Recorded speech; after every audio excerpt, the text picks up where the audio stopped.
his face.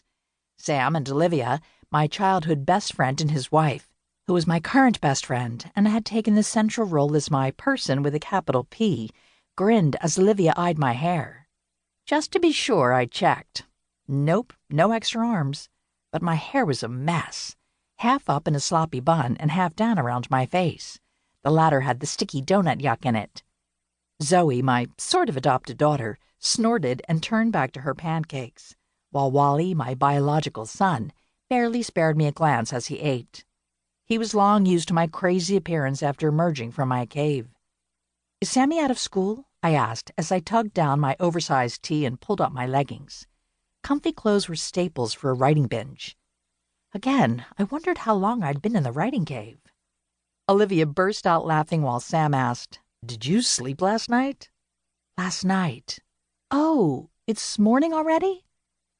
"Yeah," Olivia said with a giggle. "It's teacher's planning day. No school today."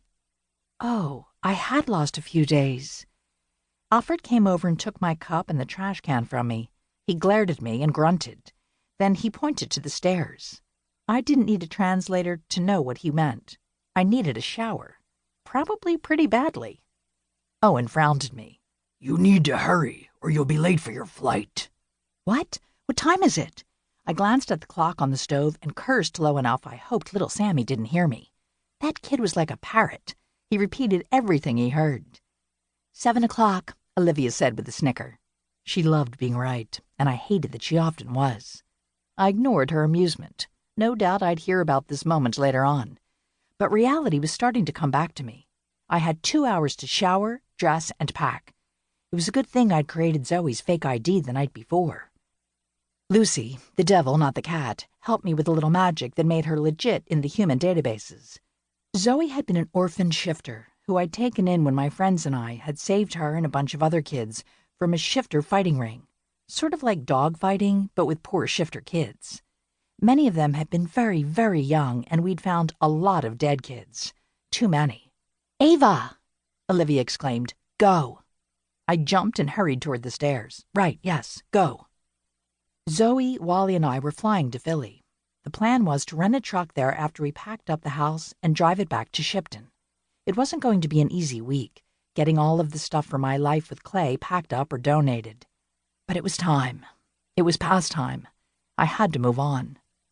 After I showered and dressed, I stared down at my half-packed suitcase and tried to remember that I had a house full of my own belongings. I had a bigger wardrobe there than here. I didn't need to take much. A knock sounded on my bedroom door. "Come in." Owen opened the door but didn't enter. He was a little old-fashioned like that. Polite. "Are you taking Larry with you?" I asked, and he said he wanted to stay here to help you. I placed my toiletries into the small carry-on. I wasn't checking any luggage, and I'd told the kids to do the same. Zoe would fit into some of my older skinny clothes I'd hung on to in the hopes of losing weight. As if. If she didn't like them, I'd donate them. Out with the old. It was time to move on from more than just grieving my Clay. I picked up the mini suitcase and turned toward Owen. "Listen, if the house starts his crap, have Alfred grunt at him."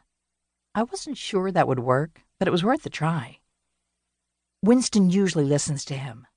Since my old house had taken on a personality, we'd had to name him. Winston was as good a name as any. He seemed to like it anyway. Owen laughed. "Winston doesn't bother with me because I'm a necromancer. I think he gave Olivia crap because she's human. No magic." I hadn't thought about that. Sam is human. Owen hummed. "True, but Sam also grew up with you and has spent a lot of time in this house." That made sense. He'd been in and out so much, he'd learned long ago about my family and me being witches. "Are you going to be okay here for a week? You'll have to go get groceries or at least be here for delivery.